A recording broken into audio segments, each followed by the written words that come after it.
noches, queridos amigos. Estamos todos los días aquí de 7 a 8 de la noche en Viva TV y UCI Noticias, agradeciéndoles por su sintonía. Y el día de hoy les habla Rosario Sacieta en la conducción y tenemos un programa bastante nutrido. En primer lugar, dos periodistas a quien me merecen el mayor de mis cariños y de mis respetos están metidos en un proceso judicial con respecto a las opiniones que han vertido sobre el sodalicio. Pero yo quisiera, antes que nada, presentar a Pedro Salinas y a Paolo Lugas, periodistas. Muy buenas noches, Pedro. Claro, ¿qué tal? Buenas noches. Hola, Pau. ¿Y qué les parece, Freddy, si lanzas el informe para que nuestros televidentes puedan estar enterados y en un resumen pequeño para luego conversar con Pedro y Paola sobre lo que están pasando en este momento? Adelante. Luego que el primer juzgado de Piura dictara 1 año de prisión suspendida y el pago de 80.000 soles contra Pedro Salinas por el delito de difamación, su abogado apelará el fallo este 22 de abril, fecha en la que la jueza Judith Cueva Calle dará lectura a la sentencia. Frente a esta medida, el comunicador Salinas manifestó que le pareció un escándalo, una farsa y una venganza a la libertad de expresión. Y estamos hablando además de paso del personaje más connotado, más destacado y representativo de la organización católica más controvertida y cuestionada en la historia de la Iglesia en el Perú, el sodalicio de vida cristiana. Ante la decisión tomada por la jueza, la organización Amnistía Internacional calificó el dictamen como un precedente nefasto para la libertad de expresión en el Perú. La directora de esta ONG, Marina Navarro, manifestó que el juzgado sanciona una indagación que reveló los abusos cometidos por el sodalicio.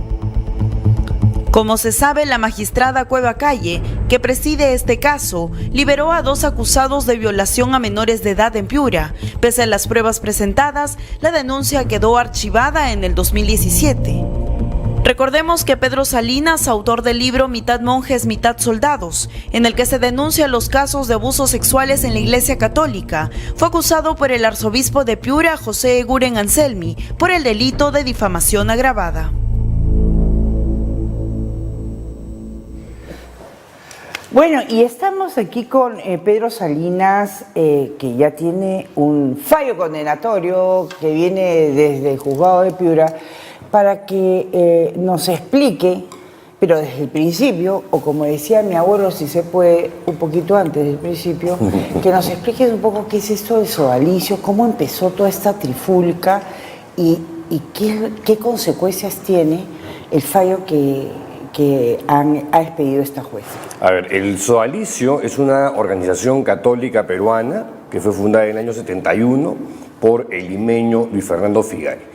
Es una especie de Opus Dei, es una especie de Legionarios de Cristo, una organización católica ultraconservadora, bastante reaccionaria, y nada, digamos, ya tiene más de 40 y tantos años de existencia, y junto con Paola, desde finales del año 2010, iniciamos una investigación periodística sobre esta institución cuando una víctima sexual de Germán Doig, que era el número 2 de esta asociación religiosa. Peruanos ellos. Sí, el sodalicio es recontra peruano.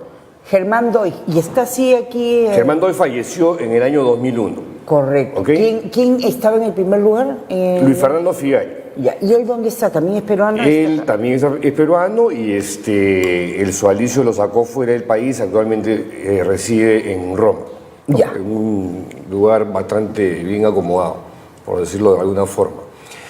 Y me busca esta víctima de Germán Doig, una víctima sexual, y comenzamos esta investigación que tomó 5 años y algo, y publicamos la investigación periodística Mitad monjes, mitad soldados.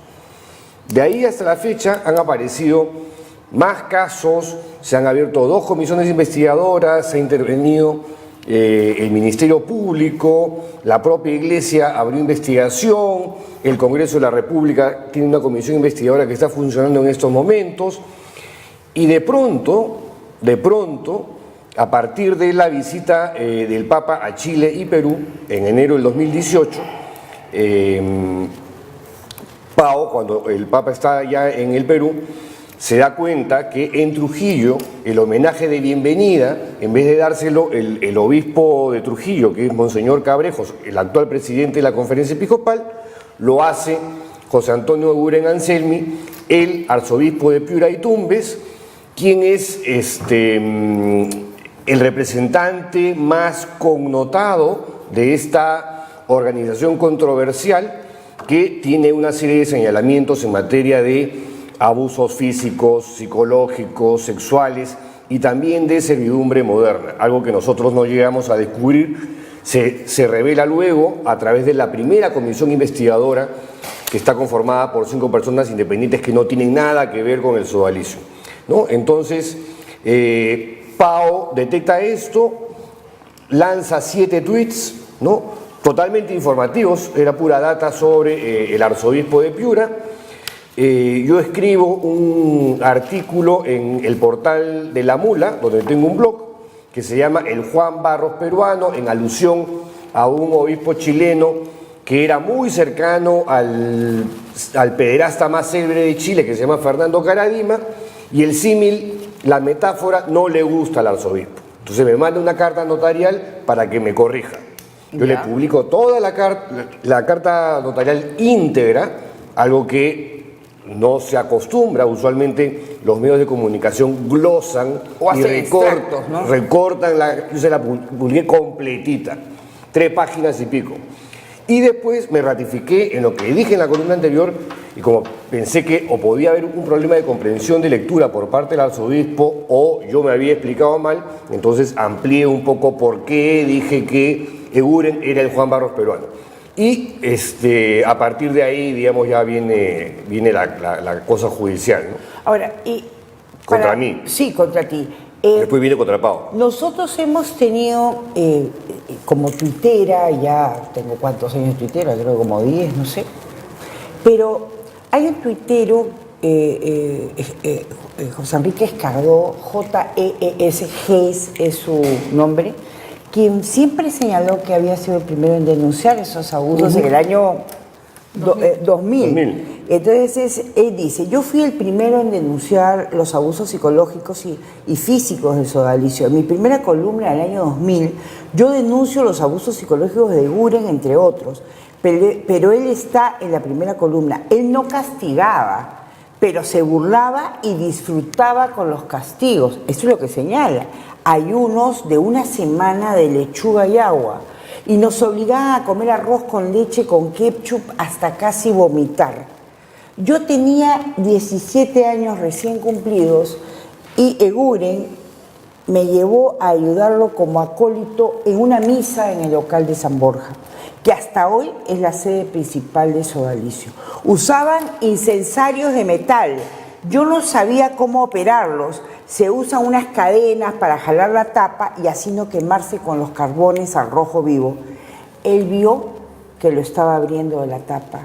Le dije 3 veces que me estaba quemando los dedos y me dijo sonriendo, así se aprende, pato al agua.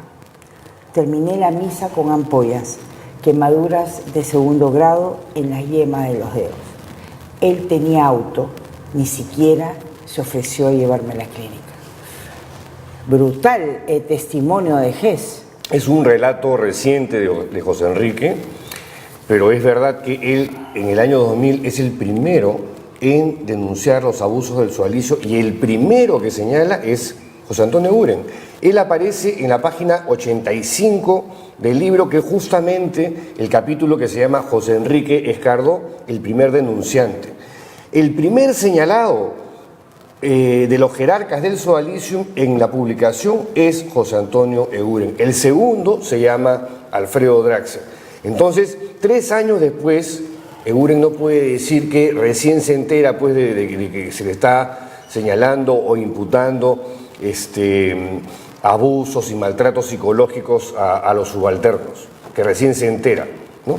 Cosa que también hacía Juan Barros en Chile, en la parroquia El Bosque. Explícanos quién es este señor Drax. Ahorita voy contigo, Pau. Sí. ¿Quién es este señor Claro, Drax? quien tiene más información es Ya, es Pau. Pau, ¿Quién? Alfredo Draxel. gracias por venir. No, En imagínate. primer lugar. ¿Quién es este señor Drax? Alfredo Draxel es un exodálite que durante del año 87 al 2015 fue director del Colegio San Pedro. Pero antes de ser director del Colegio San Pedro, como sodálite en una de las comunidades, fue el que le pasa un cuchillo por el cuerpo a José Enrique Escardó, haciéndose el machito, bueno, no sé, y le dice empuja, empuja. Y él, digamos, entre otros maltratos que sufrió José Enrique, ¿cómo se llama? No sufrió ningún, ¿cómo decirlo? Eso no fue óbice o impidió que Alfredo Draxel sea director de este Colegio San Pedro, que es el Colegio del Sodalicio, durante tanto tiempo, ni que ninguna autoridad del Ministerio de Educación ni la Fiscalía abra de oficio algún tipo de investigación a alguien que, teniendo acceso a menores de edad, no se preocupa por su buen cuidado, ¿no? Esto pasó en el año 2000 y fue la denuncia de Escardó. ¿Ya? Estamos hablando de 2019, lo nombra director del Colegio Liceo Naval. Este mismo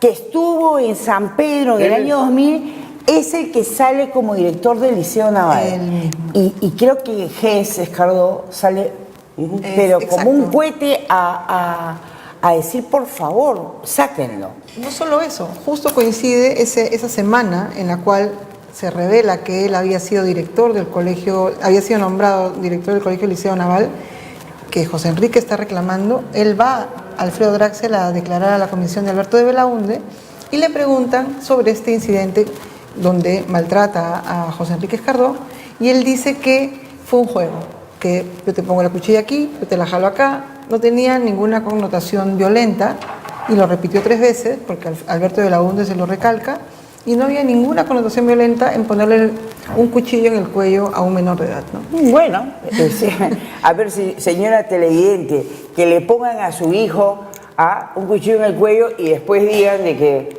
no es nada violento, es un jueguito. Bueno, y eso, o sea, de verdad, y eso lo llevó a José Enrique, que es una víctima, un sobreviviente del sodalicio, a un estado de verdad que de anímico muy fuerte, mal. intenso, Pero fue una semana muy dura para todos nosotros, porque además del libro, además de la demanda, además de todo, nos dimos cuenta que, claro, el Estado nunca jamás acompaña a ninguna víctima, o sea que junto a los abusadores también son responsables los que no atienden este sistema donde los abusadores pueden regresar y ser directores y estar frente a menores de edad sin que nos pase nada, ¿no? Felizmente le pidieron su renuncia y Alfredo Draxel dejó el colegio y ya no es director del Liceo Naval, y digamos que eso, por ese lado está la cosa tranquila. Pero claro, 2 semanas después, el único condenado del caso Sodalicio es el periodista que revela todo lo que el Sodalicio no quería que sepan. Es una vergüenza, no se puede creer. ¿Por qué creen que el Estado no ha hecho nada para apoyar a las víctimas? O sea, y no desde ahora, estamos hablando de hace mucho tiempo, desde que se hizo la primera denuncia. Y ¿creen ustedes que esto es muy peligroso y por qué? Pau tiene más anécdotas sobre el tema del Estado, porque cuando pasa justamente lo de Alfredo Draxel y se arma este barullo mediático Del Liceo en la Naval. opinión pública, sí. Ahorita, Llaman a Pau. Me llaman a mí del Ministerio de Del Educación, una funcionaria, y me dice: necesitamos la denuncia en la comisaría y la denuncia en la fiscalía que existe contra Alfredo Draxel sobre el caso Escardó. Entonces a mí, primera vez que de verdad que normalmente no soy así, exploté, porque no podía creer que alguien del Estado, que no había hecho nada en el año 2000 para investigar de oficio a este caso, ni para ir al Colegio San Pedro, donde estaba este señor Alfredo Draxel, el director, y donde estuvo del año 87 al 2015 y no le pase nada, ¿no es cierto? pidiéndome a mí papelitos. ¿Dónde están las denuncias que ellos mismos no hicieron en ese momento? 19 años después nos piden a 2 periodistas que resolvamos lo que el Estado en su inmensidad no había hecho. Entonces realmente sí te enoja y te indigna que nuestros niños y niñas estén tan desprotegidos. Se habla muchísimo en estos días del género, los libros, etcétera, etcétera, pero realmente yo siento que el descuido está en la base. El descuido de nuestros menores de edad está en la base. El caso Sodalicio es una de las pruebas de cómo está abandonando el tema de abusos contra menores de edad de manera tan alegre y sin ningún pudor. Realmente no se justifica. Pregunta a los dos, porque a veces el señor televidente dice, pero ¿de cuántas personas estamos hablando? ¿Qué hizo el Sodalicio o los integrantes del Sodalicio para convertir en víctimas? ¿Cuántas supuestas, o sea, cuánto es el número posible de víctimas que puedan haber en...? No tenemos un cálculo, pero en 40 años ha desfilado por el Sodalicio centenares de colegiales, ¿no? Centenares de colegiales. Y probablemente miles, pero digamos no Sí, no sé cuántos miles. Es una organización que tenía mucho prestigio social, estaba posicionada muy bien en Lima, Arequipa, ¿no? Que son las ciudades donde más ha crecido, y hay muchísimos casos que hemos conocido a raíz de las comisiones que crea el propio Sodalicio para investigar las denuncias, que suena un poco, poco humilde decirlo, pero a partir del libro Mitad monje, mitad soldado, que hace 3 años recién se ha publicado, que sacamos el libro, allí se crean estas comisiones que investiga el Sodalicio, donde empezamos a saber un poco cuán dañados estaban estas vidas durante mucho tiempo, ¿no? Hay muchísimos chicos del Sodalicio, que yo les digo chicos, pero ya son grandes, que ya no pueden reinsertarse en la vida diaria por los daños psicológicos, porque no tienen estudios, porque en términos económicos no saben cómo agarrar el toro, ¿no? Porque han vivido en una organización, es una secta, que no te enseña a vivir en comunidad, donde el que obedece nunca se equivoca, donde el autoritarismo es, lo que se vive día a día, donde la prensa libre no existe. Entonces es difícil entender que este globo llamado Sodalicio, salir de ese lugar a la vida diaria y reinsertarte es tan duro, ¿no? Ahora, estamos hablando solamente de Perú, pero también están en Chile, están en Colombia, están en Costa Rica, están en Ecuador, en Denver, en los Estados Unidos, en Roma. Y una cosa curiosa, porque Pau y yo tenemos una suerte de karma con esta institución. Nos vamos a Ecuador, invitados por la Flaxo para participar en un seminario de una semana. Todo sí tenía que ver sobre el caso Sodalicio. Pero estábamos en Quito, Ecuador, digamos, alejados un poco del tema ya en plan académico, por decirlo de alguna forma, y cuando estamos ahí, ¿qué crees? Revienta el mayor escándalo en los medios de comunicación que apunta a un sacerdote de la Iglesia Católica, Luis Fernando Intriago, vinculado al Sodalicio de Vida Cristiana. Era el que le abrió las puertas en Guayaquil a este movimiento, que lo reventó un portal que se llama GFK, ¿no? Un portal de investigación periodística. GK City. ¿Ah? GK City. GK City. Ahora, ustedes como periodistas han visibilizado esta problemática, el abuso. Ahora, el abuso viniendo de una organización que por lo que hemos leído es peligrosa, ¿correcto? Cuando ustedes hacen el destape, ¿pensaron que iban a tener una respuesta de esta magnitud? Porque ahora vamos a ver el proceso judicial, ¿no? Honestamente, pensábamos que era una suerte de... Pensábamos. Sí. No sé, era un golpe muy fuerte para una institución como el Sodalicio, pero no pensábamos que iba a durar tanto. O sea, Paola siempre me saca en cara, digamos, que yo le dije que esta iba a ser una investigación de 4 meses. Es que... Son 4 años.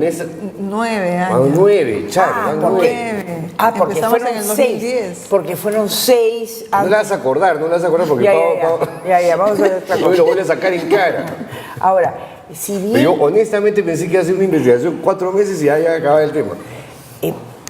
este juicio, que después nos vamos a ver con detenimiento, ¿está golpeando la libertad de expresión? Explícame por qué y qué importancia tiene para la gente de a pie, para Juan, para María, para Josefa. ¿Qué implicancia Yo te tiene? voy a explicar el mío en cortito, el de Pau es más absurdo y surrealista todavía. A ver, A mí me achacan dos cosas. ya.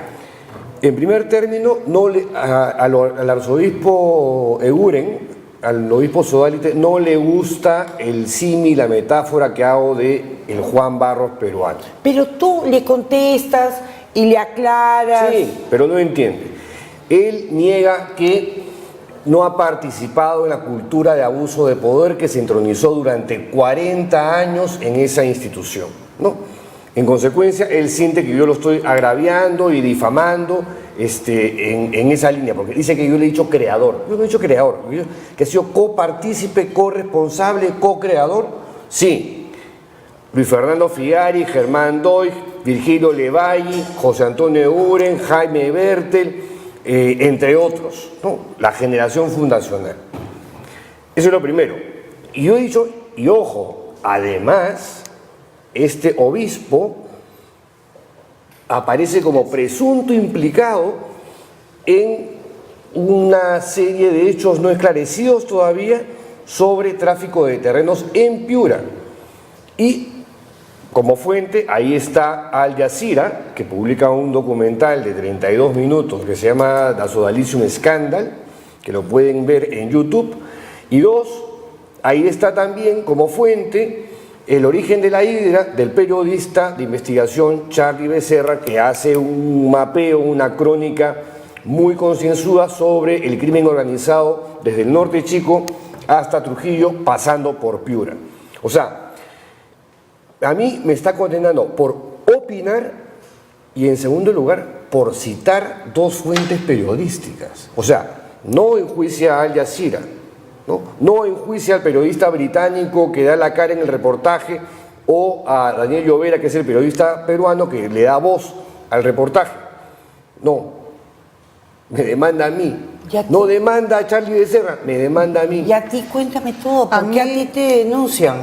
Bueno, a mí me demandaron porque yo fui, el mismo día que llega el Papa Francisco, en enero del año pasado, cuando va a Trujillo, el obispo que lo recibe al Papa Francisco... No es el de Trujillo. No era Miguel Cabrejo, sino era José Antonio Eguren, el ¿Y eso arzobispo por de qué? Piura. Bueno, eso sí no lo sé, pero lo que sí sé es que cuando yo vi a José Antonio Eguren, obispo del Sodalicio, recibiendo al Papa Francisco, que en ese momento todavía no era muy claro en su mensaje de apoyo a las víctimas de abusos, realmente no podía creerlo. Entonces, la única manera que yo encontré para contar lo que era, porque realmente el Sodalicio es todo un mundo, hice 7 tweets escribiendo obispo Eguren quién es, contando su historia, poniendo el link, Hechos. el link del documental, etcétera, etcétera. Puse esos 7 tweets y por esos 7 tweets me demanda José Antonio Eguren, pero a su vez me demanda por ser, dice que soy la productora del documental de Al Jazeera, que no lo soy, y el último acápite que me pone es porque Pedro y un grupo de exodalites denuncian al sodalicio. Entonces mi denuncia tiene todo, es como un cajón desastre en la cual Eguren dijo, metan ahí a lo que sea Paola. Ahora, y lo absurdo es que la jueza de Piura lo ha aceptado. Y esto último que dice Pau... O sea, también, han emitido la denuncia en En mi contra caso, tuyo. claro. En Sí, mi caso claro. en mi caso fue así. Y esto último que dice Pau, en el año 2016, 5 exodalites demandamos a Luis Fernando Figari y otros jerarcas de la institución, y uno de los que estaba ahí implicados era José Antonio Eguren. Por razones de procedimiento administrativas, el abogado de Eguren logró sacarlo del grupo, ¿no? La fiscal, en un momento aparte, fuera de las audiencias, me dice, ¿cómo se les ocurre denunciar a un obispo de la Iglesia Católica? ¿No? Y me lo dice así, indignada. Yo le digo, doctora, porque así como usted y como yo es un ciudadano, como usted y como yo, solamente con la diferencia que usa falda, pero vemos eso es como usted y como yo, y tiene esta cosita en la cabeza, cosa que ¿en qué lo hace distinto a nosotros? Pero, digamos, al final lo sacaron. Según la jueza, basta que lo hayan La que lo sacado condenó en Piura. de ese proceso, la jueza de Piura, basta que lo hayan sacado de ese proceso para que yo simplemente no me puedo ocupar nunca más de José Antonio Eguren. Yo no tengo nada que imputarle. ¿Hubo un apercibimiento que no te refieras nunca más a Monseñor Eguren? No, pero se desprende de lo que dicen, pues. O sea, dado que ya Monseñor José Antonio Eguren fue sacado de las No, imputaciones. Hablo de la resolución que separan a Monseñor Eguren en el juicio primigenio. Allí le dijeron que ustedes nunca más debían No, de... no, no, No, no, nada, no. nada. Tú puedes cero, seguir hablando cero. Y aunque lo dijeran, Es y aunque brutal, lo dijeran. es brutal, porque o sea, además- nadie te puede decir, oye, a partir de esta fecha tú no me puedes mencionar. Sí. ¿Por qué?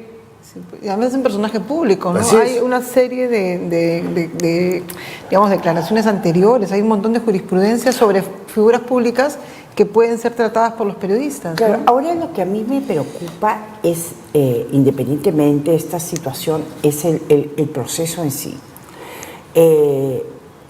Pedro Salinas ha sido, no sé por qué, su juicio ha sido llevado en Piura. ¿Me puedes decir por qué ha sido llevado en Piura? No tengo la menor idea, Charo. No tengo la menor ¿Qué idea. te han dicho los penalistas sobre el tema? Que ha debido darse en Lima.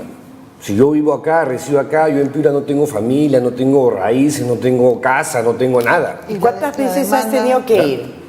Yo he ido unas 5 veces y nuestro abogado Carlos Rivera entre 10 y 15 aproximadamente.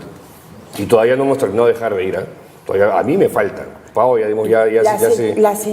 Hubo un fallo condenatorio Sí. y en ese fallo se supone que te están sentenciando a 1 año de prisión suspendida. Sí, a ver, yo fui a una audiencia de alegatos. Eso significaba que hablaba 40 minutos el abogado de Eguren, que no habló 40 minutos, habló 1 hora.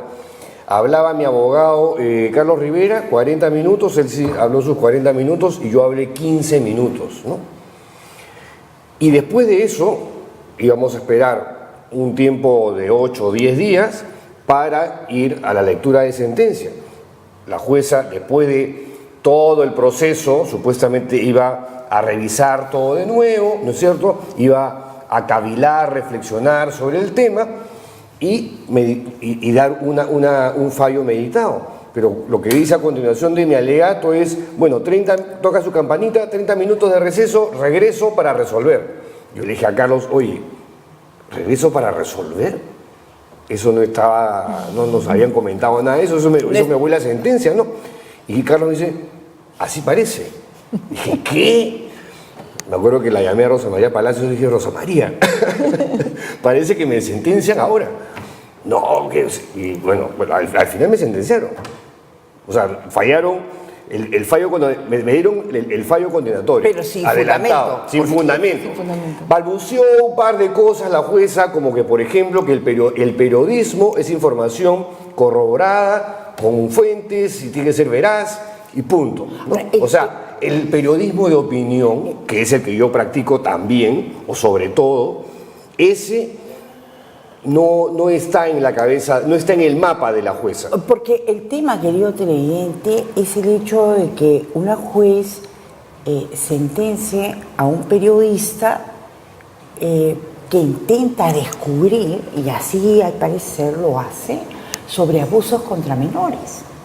Entonces, esto es un poco el hilo donde a mí me ha preocupado, Pedro, porque más allá, tú eres adulto, tú eres adulta, y bueno, nos vamos... Tú también, Charo. Así, sí, nos vamos defendiendo en la vida. Sí. Pero, ¿qué Charo, Sí, dime. mira, estamos hablando en estas cosas que hemos estado conversando, investigaciones de Al Jazeera, lo de Charlie Becerra, hay una serie de periodistas que se han referido a Eguren como el Juan Barros peruano, no solamente en medios, también en O sea, estamos hablando de 50 personas que le han entrado al tema ¿Qué y nos han dice denunciado Juan Barros? solamente como periodistas a Esa es Paolo otra. Ugaz y a mí. Correcto. Autores ¿Y qué de mitad monjes, mitad soldados. ¡Qué curiosidad, por Dios! Pero lo que yo quiero que tú, por favor, nos informes, nos ilustres,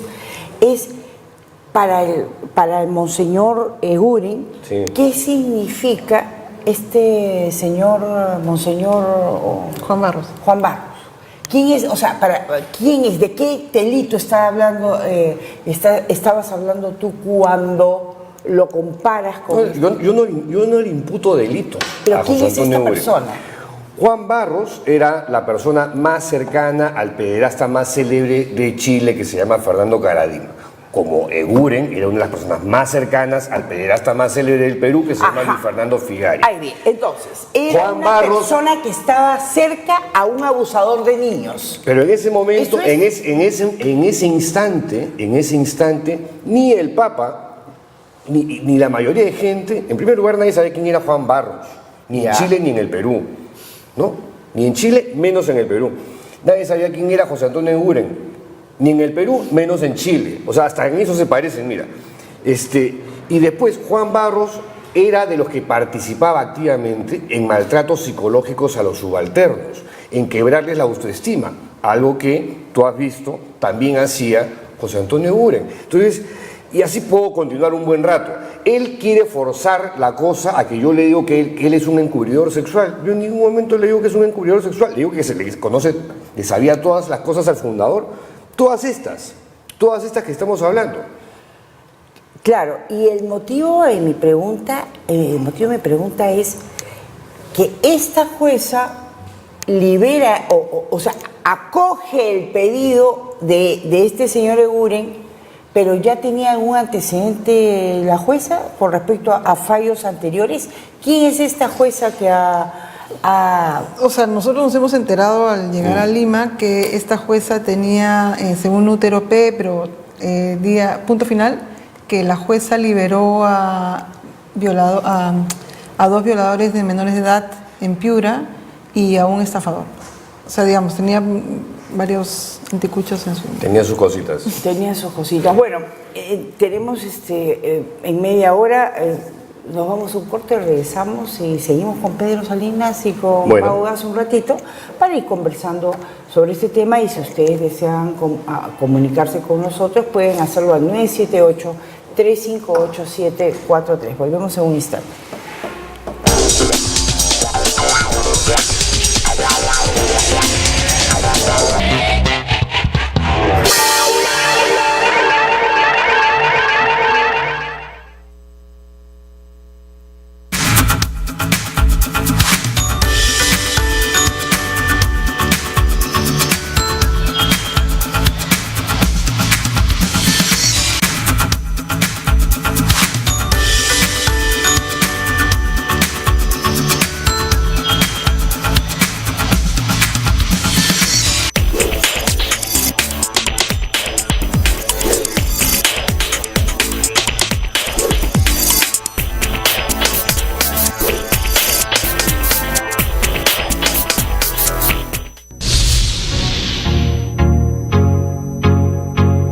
Después de los 25 años, nuestro cuerpo empieza a perder colágeno, una proteína esencial para conservar nuestra juventud.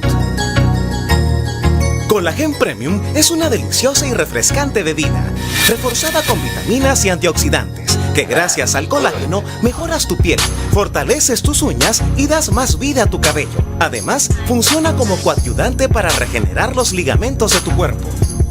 Collagen Premium es de Teoma, porque con Teoma vive bien.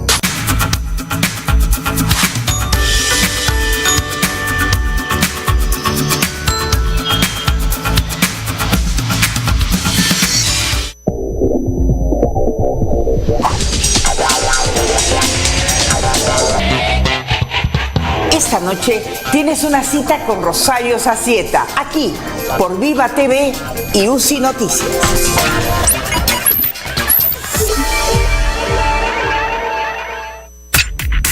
¿Tienes alguna queja o denuncia? Infórmanos acerca del hecho. Nuestro equipo se pondrá en contacto a la brevedad. Escríbenos a nuestro número de WhatsApp 978-358-743. UCI Noticias.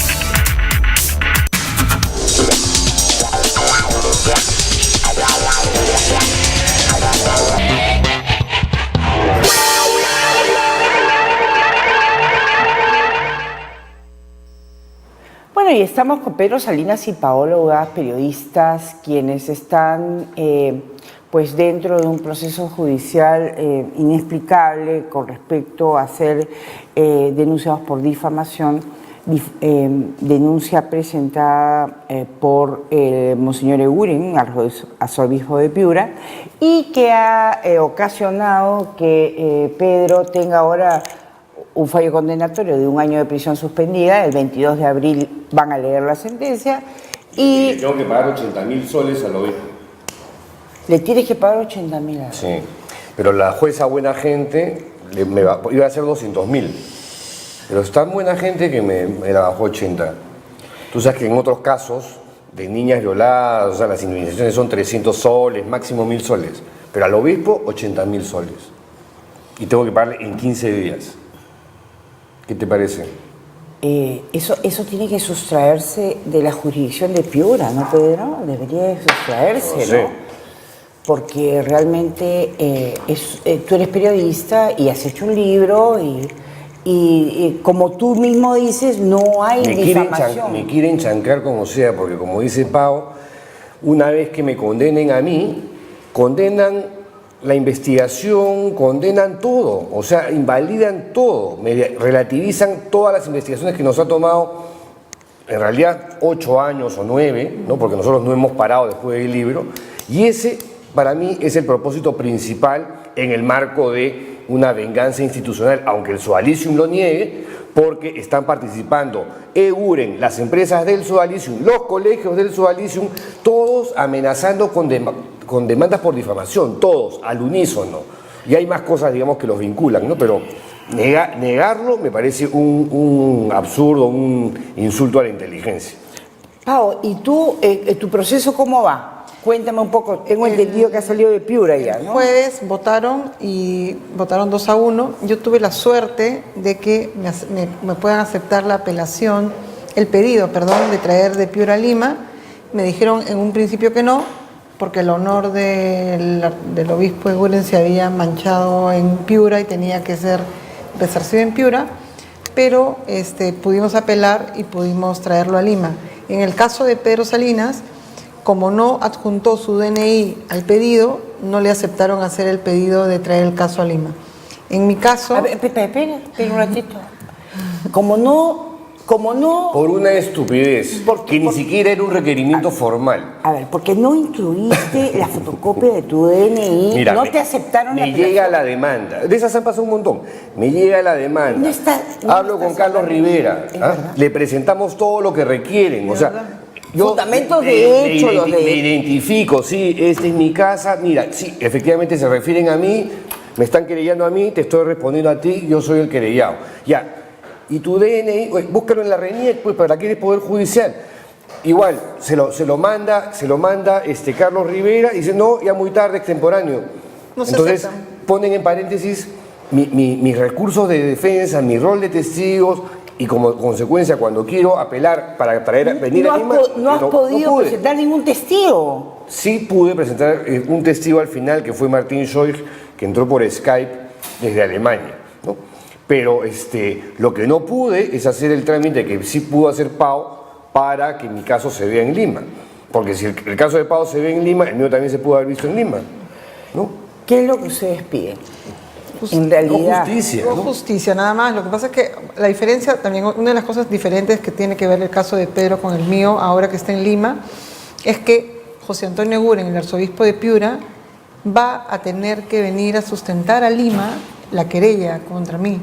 A diferencia del reglamento nuevo que está en Piura, él no está obligado a sostener, digamos, en qué parte él siente que hemos mancillado su honor.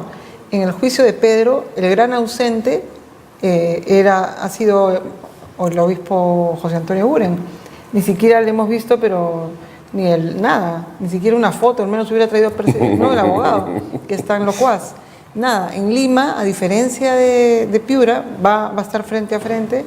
Y bueno, me parece muy interesante que en términos periodísticos, yo voy a sustentar la información que tenemos y yo no tengo ningún problema en tener algún tipo de careo con él y que él venga a sustentar por qué se ha sentido en la imperiosa necesidad de demandarnos, ¿no? Lo más grave, sí. solo para cerrar, es que él es un arzobispo, una autoridad, la autoridad más importante del sodalicio, que demanda también a Pedro, que ha sido un sobreviviente del sodalicio, o sea, no tiene cero empatía y demuestra una revictimización a una víctima, porque Pedro ha estado 6 años en el sodalicio, casi 7 años, y de eso no lo ha detenido, siendo arzobispo, siendo una autoridad religiosa, digamos que la empatía tendría que ser parte de su, digamos, de su piel, para demandar a Pedro Salinas.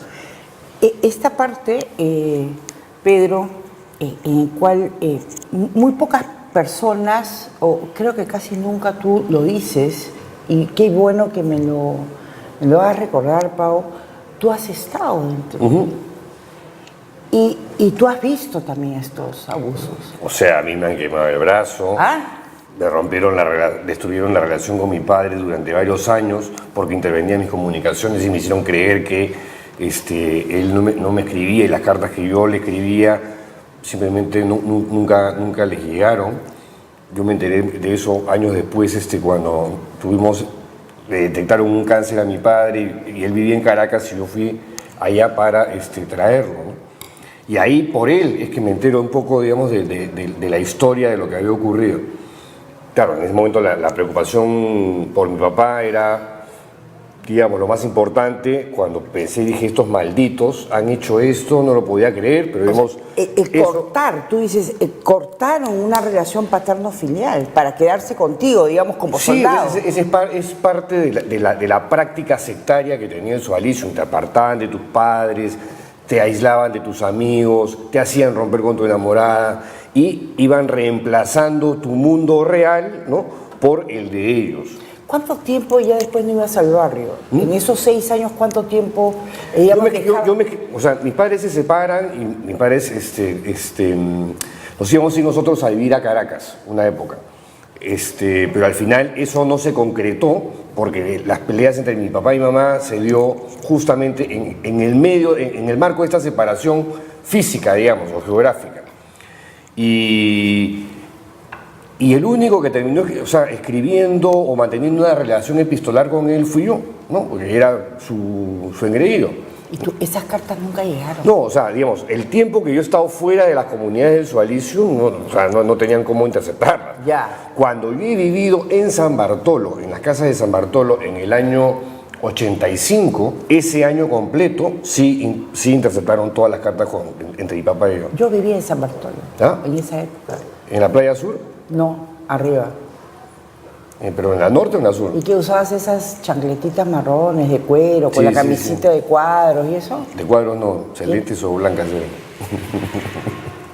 A las 4:30 tenía que estar dentro del mar, ¿no? 5. Depende, era arbitrario, pero eran en las mañanas y en la tarde y durante el día era arbitrario. Yo salí a las 3 de la mañana una vez. ¿Cómo intentan doblegar tu autoestima? No, con órdenes absurdas, como cosas como las que ha narrado en su momento José Enrique Escardó, como las que aparecen a lo largo de los 30 testimonios que ofrece el libro Imitando a un Geneta Soldados, ¿no? Con este asunto de que a mí en un momento para demostrarle a un aspirante, que era el primer escalafón en el sodalicium, que quería entrar a vivir una comunidad, cómo vivían sus sodálites, Luis Fernando Figari hizo que me quemaran el brazo, que terminé con el brazo con un cabestrillo, ¿no? Porque me generó una ampollaza, pero así como más grande que un huevo frito. Pero o sea, en realidad lo que yo más recuerdo es este asunto con mi padre, que sí hasta el día de hoy, digamos, me parece que, no me parece justo, ¿no? ¿Cuántos chicos habrán pasado por la misma experiencia, no? Cientos de chicos. Sí, son demasiadas personas las que han sido dañadas por esta institución que es tóxica, nociva, por donde la mires. Y es más, o sea, ya tiene la bendición del Vaticano y mira lo que están haciendo ahora. Mira lo que se dedican. A demandarnos a nosotros, a demandar a 16 comuneros de Catacaos, a demandar al ex policía Pedro Zapata Montesa, al que le mataron a su hijo los de la banda de la Gran Cruz.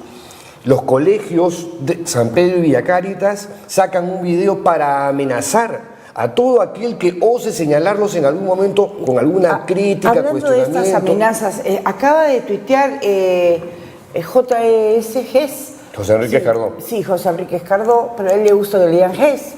Hola, Rosario Sacieta, justo el día anterior de la sentencia contra Pedro, me llamaron a amenazarme de muerte a mí y a mi hija.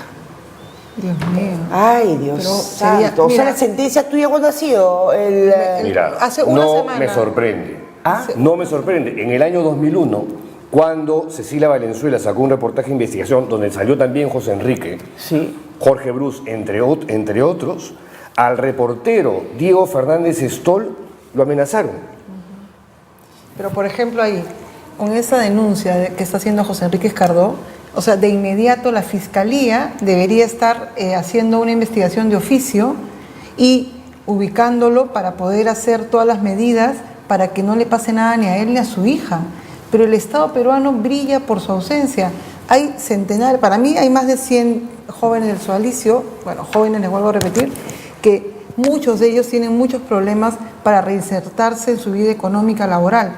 El Ministerio de Salud ni siquiera ha hecho media llamada para preguntar dónde están esas víctimas, cómo puedo ayudar. Nada, todos brillan por su ausencia, todos miran al techo cuando uno habla de estos temas. Y realmente es un Estado que nos ha dejado abandonados en todos los sentidos, ¿no? Y solo se ocupan de estos temas, bueno, obviamente ahora por la denuncia, pero después cuando pasó lo de Alfredo Draxel, y así volverá a pasar otro hipo del sodalicio hasta que se vuelvan a acordar. Yo he recibido en las últimas 3 semanas ya 10 cartas notariales del sodalicio de las empresas pidiéndome cosas tan absurdas como que yo llame a Al Jazeera para que Al Jazeera saque de YouTube el documental El escándalo del sodalicio. Yo no tengo ningún lazo con Al Jazeera, ninguno. Habré tenido alguna amiga alguna vez de Al Jazeera, pero tú te imaginas lo absurdo que es llamar a Al Jazeera para decirles que saquen de YouTube su documental. Es porque lo que si se llama no, el derecho de la prueba maldita, o sea, no la puedes hacer. Es imposible poder ni siquiera gestionar. Así es. Nosotros realmente creemos que el público tiene que conocer estos temas, porque yo sí estoy de acuerdo con que exista un mecanismo para que si un ciudadano te difama, Obvio. Nosotros también, ¿eh? es lógico, Obvio. pero cuando se intenta utilizar, y al parecer eso es lo que señalan tanto Pedro como Pau Gas, que se utilice una denuncia por una supuesta difamación cuando no la ha Acá habido. lo que se está haciendo claramente es usar el Poder Judicial como chaveta, ¿no es cierto?, como navaja en nuestras gargantas para tratar de amedrentarnos, ¿no? Y de esa manera inhibir a otras personas que están con ganas de hablar para que se callen. O sea, me parece terrible.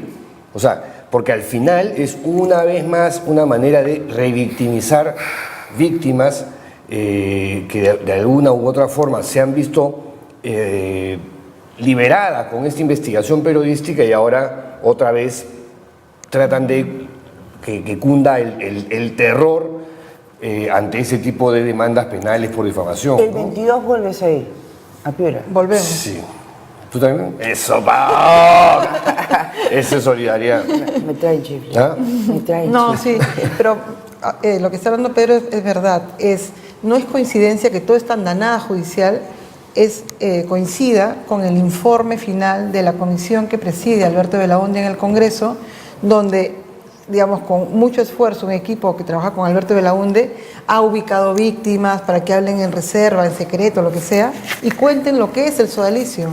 O sea, en el momento en el cual están recabando opiniones para que cuenten este caso de abuso, para que hagan leyes, para que esto no vuelva a pasar, el sodalicio nos empieza a acuchillar con estas medidas judiciales y quiere realmente no solo callarnos, sino que los que vienen detrás nunca más se metan con una organización poderosa.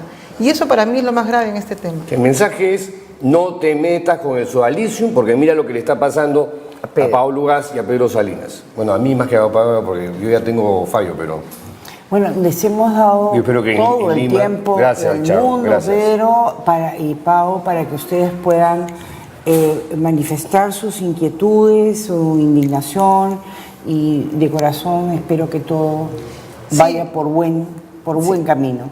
Y yo lo que digo es que este caso no es Pedro Salinas o Pablo Gas, es el periodismo peruano y es la libertad de expresión. O sea, nosotros estamos aquí y somos como aves de paso, pero esto, lo que quede, la jurisprudencia que quede, es lo va a ser lo más grave de esta historia.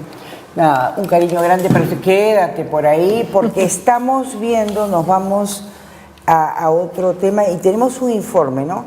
El día de hoy se me ha crispado la Catedral de Notre Dame, Sí, se ha derrumbado, la emblemática aguja, esa punta de la iglesia se ha derrumbado y estamos con un informe. Por favor, Freddy.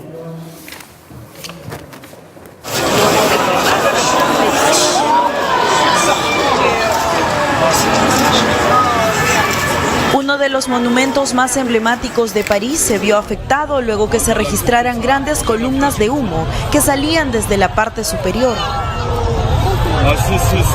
Oh là là, la El cuerpo de bomberos llegó hasta la Catedral Notre Dame para controlar las olas de fuego que se habría originado por las actividades de renovación en este lugar religioso, que es el más frecuentado de Europa.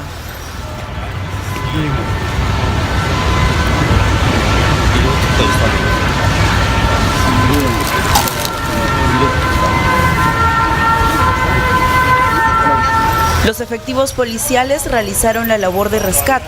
Ellos retiraron a todos los turistas que visitaron el Patrimonio Mundial de la Humanidad, que cuenta con más de 13 millones de visitas al año. Una agencia de noticias informó que los hombres de rojo no estaban seguros de poder controlar el siniestro. A través de su cuenta de Twitter, el presidente Emmanuel Macron escribió unas líneas donde manifestó que compartía el dolor de toda una nación, asimismo como todos sus compatriotas. Dijo sentirse triste al ver quemarse parte de ellos. Por su parte, la UNESCO se pronunció para brindar todo su apoyo a Francia. Indicaron que juntos restaurarán este patrimonio. Notre Dame es una de las iglesias más reconocidas a nivel mundial. Se edificó entre los años 1163 y 1345. En su interior se coronó a Napoleón Bonaparte. También se beatificó a Juana de Arco y al Papa Juan Pablo II. Muchísimas gracias. Y realmente este derrumbe de Notre Dame nos conmueve. París está desfigurada, dice un portavoz. La ciudad nunca volverá a ser como antes, lamentó Philippe, un francés de unos 30 años de edad. Estamos viendo ahí las imágenes. ¿Por qué se ha ocasionado este incendio en Notre Dame? Es la segunda iglesia que perece en manos de las llamas en Francia en este mes. 2 iglesias en este mes. Entonces es un incendio realmente devastador. El techo del monumento gótico de la Edad Media está siendo destruido. A Dios gracias, dentro de todo se ha logrado salvar parte de esta, porque señala el custodio de la Catedral de Notre Dame ha informado que se han conseguido salvar la corona de espinas y la túnica de San Luis, que son las 2 reliquias más importantes que se guardaban en la catedral. Es impresionante y yo tengo que decirlo, yo no conozco Notre Dame, pensaba que en algún momento yo iba a ir a París, pensaba ir este año a París si la vida me permitiera conocer, y ahora siento un vacío en mi corazón de no poder entrar a Notre Dame. Esa aguja, esa torre, esa punta que ustedes ven que se cae, es como si se cayera el alma de la ciudad. El fuego es liberador, dicen, ¿no? pero el fuego también ha sido, ¿por qué habrá sido esto? No lo sabemos. Sin embargo, esperamos que se pueda esto solucionar. Perdón, sí, más detalles van a haber en noches informativas e inclusive ha habido el día de hoy una corresponsal de UCI Noticias en París. La agencia France Press, por ejemplo, dice: no estamos seguros de poder controlar la propagación del fuego, dicen los bomberos. Y realmente pues es una situación tan complicada, tan horrible, porque no puede ser que esto pase. Ojalá, ya no sé qué pensar, si es que cuál ha sido la causa de este incendio. Pero de todas maneras son 19:56 y vamos a la otra noticia. Es una noticia que yo agradezco muchísimo a UCI, porque UCI tiene un panel en la avenida Javier Prado, ¿no, Freddy? En la avenida Javier Prado, así es. Y en ese panel se ha recogido una cifra terrible. Hoy es 15 de abril. En consecuencia, son 105 días de este año y hay 50 víctimas de feminicidio. Eso significa que cada día, si ustedes dividen 50 entre 105, sale a 0.47. Quiere decir que cada 2 días matan a una peruana. Cada 2 días matan a una peruana. Y esto nos conmueve muchísimo. Y seguiremos nosotros trabajando para que esta cifra tiene que retroceder. Y es un informe desde Los Olivos con el feminicidio número 50. Un hombre asesina a su expareja y se entrega a la policía en Los Olivos. Por favor, es Tiffany Tipiani que nos da este informe. Adelante, Tiffany. Stephanie Flores Mendoza, una joven de 20 años, murió estrangulada por su expareja en el interior de su vivienda ubicada en Los Olivos. Tras esto, el asesino, identificado como José Luis Falcón Gutiérrez, se entregó a la comisaría del Sol para confesar el crimen. Según detalló ante las autoridades, esperó que su víctima regresara de una fiesta aprovechando que sus padres no se encontraban. Una vez que le quitó la vida, intentó llevarse el cadáver dentro de un costal, pero terminó por ocultarlo bajo la cama.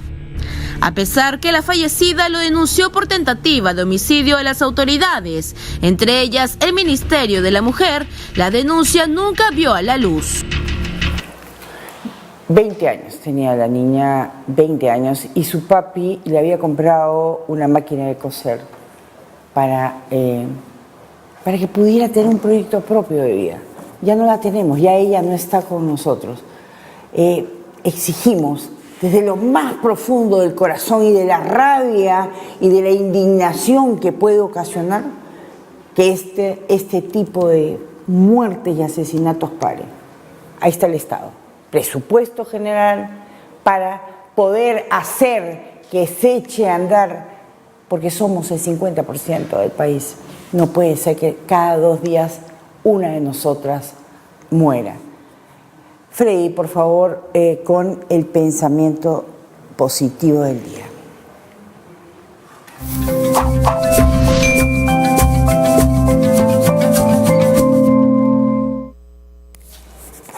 Y el pensamiento positivo del día es: la verdadera ignorancia no es la ausencia de conocimientos. La verdadera ignorancia es el hecho de negarse a adquirirlos. Muy buenas noches, y lo dejamos en Noches Informativas con un invitado a quien me da mucho gusto hacerle el pase, a conductor invitado, a Pedro Morales. Bienvenido, Pedro. Pedro Paredes, yo estaba hablando de Pedro Morales, mi gran amigo de Acción Popular. Pedro Paredes, adelante en Noches Informativas.